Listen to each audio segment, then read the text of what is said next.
नमस्कार दोस्तों, स्वागत है आप सभी का एक बार फिर आपके अपने YouTube चैनल संस्कृत ग्रुप्स पर।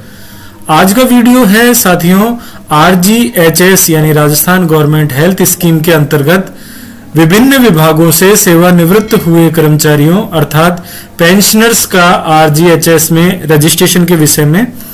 इस स्कीम में राजस्थान के सभी सेवारत कर्मचारियों के साथ साथ पेंशनर्स को भी जोड़ने के लिए अपडेट आई है और उसका तरीका लगभग आप सभी को पता लग गया होगा।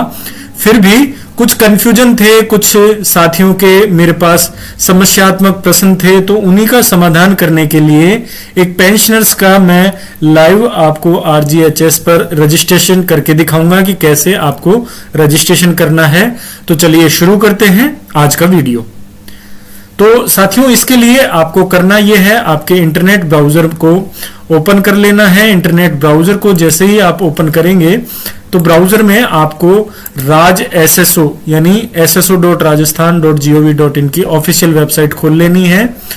अब यहां पर कंफ्यूजन क्या आ रहा है कि कुछ पेंशनर्स ऐसे हैं जिनको एम्प्लॉय आईडी मिली हुई है, यानी उनके पास उनकी जो RJ फिर डिस्ट्रिक्ट का नाम इस तरीके से उनको उनकी एम्प्लॉय आईडी मिली हुई है, उस पर उन्होंने रजिस्ट्रेशन करके SSO के माध्यम से और पूर्व में GPA के जो ग्रुप प्रपोजल थे, SIPF की जो कटौतियां थी वो काम वो करते आए थे, हाल ही में रिटायर हुए हैं, लेकिन जो पेंशनर्स रूल्स 1996 के अंतर्गत वो रिटायर हुए हैं, यानी GPF सुविधा उनको मिल रही है।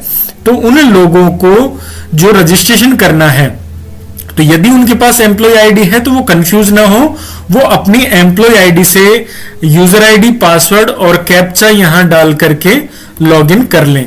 जैसे ही आप लॉगिन पर क्लिक करेंगे तो राज SSO की जो ऑफिशियल वेबसाइट है उस पर आपको as a government employ login कर दिया जाएगा। तो यहां तक आप लॉगिन कर रहे हैं गवर्नमेंट एम्प्लॉय के रूप में, जो आपकी गवर्नमेंट एम्प्लॉय के रूप में जो आईडी बनी हुई थी एम्प्लॉय आईडी, उसके रूप में आप लॉगिन कर रहे हैं, तो आप लॉगिन कर लें। यहां कहीं किसी कंफ्यूजन में पड़ने की जरूरत नहीं है। लेकिन अब आपको सावधानी कहां रखनी है, ध्यान कहां देना है, वो मैं आपको बताने जा रहा हूं कि जैसे ही आप sso.rajasthan.gov.in के ऑफिशियल होम पेज पर लॉगिन कर लें, ऑफिशियल होम पेज पर आप आ जाएं, तो उसके बाद आपको यहां पर ध्यान क्या देना है कि इस SSO की आईडी को अब आप गवर्नमेंट आईडी के रूप में यूज न करें। जी हां, जो गवर्नमेंट आईडी से लॉगिन करता है, एम्प्लॉय आईडी से लॉगिन करता है, उसको SSO पर यहां कॉर्नर में दो विकल्प मिलते हैं। एक तो गवर्नमेंट एप्स मिलते हैं जो ब्रैकेट में लिखा हुआ है गवर्नमेंट टू गवर्नमेंट, और नीचे देखिए आपको नजर आएगा सिटीजन एप्स। ये जो आईडी आपकी खुली है ये गवर्नमेंट आईडी के रूप में है, लेकिन नीचे वाली है सिटीजन। तो गवर्नमेंट एम्प्लॉय आईडी से यदि आपने लॉगिन किया है तो अब आप सिटीजन के ऊपर क्लिक करके एज ए सिटीजन लॉगिन कर लें। और जिन साथियों ने यहां पर सीधा ही उनके पास कोई एम्प्लॉय आईडी नहीं थी, उनके पास कोई पेंशनर्स से में PPO से अलावा कोई डॉक्यूमेंट नहीं था, कोई उनके पास डिजिट्स नहीं थे, तो उनको क्या करना है, उनको SSO पर सिटीजन के रूप में आईडी बनानी है, जो कि उनके आधार से, उनके जनाधार से, उनके भामाशाह से या जो उनका जीमेल अकाउंट है उससे वो बड़ी आसानी से सिटीजन के रूप में रजिस्टर्ड कर ले। रजिस्ट्रेशन के बाद वो जब यहां सिटीजन के रूप में ओपन करेंगे तो उनको यहां पर गवर्नमेंट ऐप नजर नहीं आएंगे। जो सिटीजन से लॉगिन करता है उसको तो सिटीजन से ही जो एप्स हैं वो सारे नजर आएंगे। गवर्नमेंट आईडी से लॉगिन करने वाले के लिए गवर्नमेंट एप्स एडिशनल नजर आते हैं। तो जैसे ही आप सिटीजन के रूप में लॉगिन कर लें, लॉगिन करने के बाद यहां पर जो आपको RGHS ऐप है उसको ओपन कर लेना है। नीचे आपको ये ऐप मिल जाएगा RGHS वाला। इस ऐप को आपको ये देखिए, ये ऐप रहा, इस पर क्लिक कर लें। क्लिक करके आपको RGHS ऐप पर आ जाना है। जैसे ही आप इस ऐप पर आएंगे तो यहां अब आपको सबसे ऊपर देखिए जो टैब नजर आ रहा है वो है register as pensioner.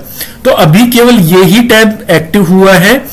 Family pensioner का, मिनिस्टर एंड एमएलएज का और एडिट रजिस्ट्रेशन का टैब अभी एक्टिव नहीं है। टैब तो है लेकिन इसे एक्टिव नहीं किया गया है। इस पर अभी साइट में वर्क चल रहा है, अपडेटिंग चल रही है, तो धीरे धीरे ये अपडेट्स भी आ जाएंगी। तब तक अपन बात कर रहे हैं रजिस्टर एज पेंशनर। इस पर आप क्लिक कर लें। यहां पर आते ही आपको वही आपके जनाधार आईडी हैं तो, और जनाधार में हाल ही में यदि आपने एनरोलमेंट करवाया है तो आप एनरोलमेंट आईडी यहां पर डाल दें। यदि जनाधार है तो जनाधार, और जनाधार में यदि आपने रजिस्ट्रेशन अभी हाल ही में कराया है तो अपनी एनरोलमेंट आईडी आप यहां पर डाल दें। इसके अलावा आपको कुछ नहीं करना है और कंटिन्यू पर क्लिक कर लेना है। बात कर रहे हैं हम पेंशनर की। पेंशनर भी वो जो एम्प्लॉय आईडी युक्त थे या बिना एम्प्लॉय आईडी के युक्त थे, आपको सिटीजन से लॉगिन करना है। यदि गवर्नमेंट आईडी है तो आप गवर्नमेंट आईडी से लॉगिन करें, अलग से आपको सिटीजन पर अकाउंट बनाने की जरूरत नहीं है। गवर्नमेंट आईडी को ही आप सिटीजन आईडी में कन्वर्ट कर सकते हैं। कन्वर्ट करने के बाद आरजीएसएस ऐप पर आना है और यहां पर आपको जनाधार आईडी और जनाधार एनरोलमेंट आईडी डाल लेनी है। कंटिन्यू पर क्लिक किया तो अब यहां पर देखिए जनाधार family detail for pensioner, pensioner की फैमिली डिटेल यहां पर आ जाएगी। अब इसमें भी फैमिली का विशेष ध्यान रखें। पेंशनर में फैमिली से तात्पर्य केवल और केवल जो पेंशनर व्यक्ति है वो, अथवा उनकी पत्नी या पति।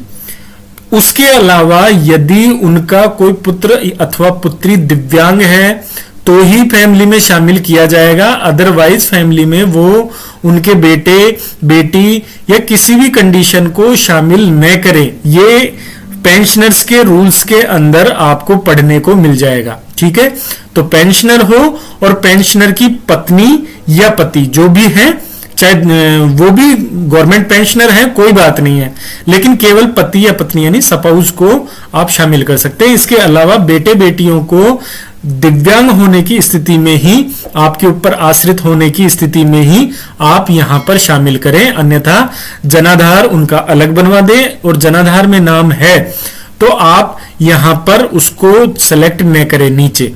तो यहां पर मैंने जैसे सेलेक्ट पेंशनर का ये जो ऑप्शन है, यहां पर जो पेंशनर है उसको सेलेक्ट कर लें। सेलेक्ट करने के बाद कंटिन्यू पर क्लिक करें। जैसे आप कंटिन्यू पर क्लिक करेंगे तो नीचे अब आपसे कैटेगरी पूछी जाएगी। तो इसमें 2 ही कैटेगरी एक्टिव है, बाकी सब फ्रीज की हुई है। तो ऑल इंडिया सर्विसेज से कोई रिटायर्ड है तो उनके लिए है, अदरवाइज जो पेंशनर आरसीएस पेंशन रूल्स 1996 के अंतर्गत रिटायर हुए हैं वो यहां पर सिलेक्ट कर लें। जैसे ही सिलेक्ट करें अब यहां पर आपको पीपीओ नंबर, यानी आपको आपका पेंशनर का जो पीपीओ नंबर है वो यहां डाल लेने हैं। पेंशनर के नंबर डालने के बाद आपको यहां पर आपकी डेट ऑफ ज्वाइनिंग डालनी है। जो आपकी सेवा में प्रथम नियुक्ति तिथि थी वो आपको यहां कैलेंडर की सहायता से सेलेक्ट कर लेनी है। सेलेक्ट कर लेने के लिए आप यहां पर क्या करें, मैं एक बार ये सेलेक्ट करके अब यहां पर आप डेट ऑफ ज्वाइनिंग कैलेंडर की सहायता से यहां पर टिक करके सिलेक्शन कर लें। डेट ऑफ ज्वाइनिंग है और DOR से रिलेटेड मतलब है आपका यहां पर जो रिटायरमेंट डेट है वो आपको यहां डालनी है। पीपीओ नंबर में आपको ध्यान देना है कि कोई भी अल्फाबेटिक वर्ड नहीं डालना है। जो आपका पीपीओ नंबर है आपको डायरेक्ट वही डाल लेना है। उसके अलावा यदि आप डालते हैं, जैसे कईयों के मैंने देखा है अल्फाबेटिक कुछ नंबर हैं और वो यहां डालने का प्रयास करते हैं और वेरीफाई जब क्लिक करेंगे तो ये देखिए please fill in digit only, यानी आपको केवल डिजिट ही डालना है। ठीक है, तो इसलिए आप यहां पर अल्फाबेट वगैरह कुछ नहीं डालें, सीधे आप पीपीओ नंबर लिखें और वेरीफाई पर क्लिक कर दें। जैसे ही आप वेरीफाई पर क्लिक करेंगे तो ये आपको नोटिफिकेशन आएगा पीपीओ नंबर और date of joining, date of retirement are incorrect. तो ये प्रॉब्लम लगभग सभी के देखने को मिल रही है, क्योंकि अभी साइट जो आपकी है वो अंडर मेंटेनेंस है, अंडर अपडेटेशन है।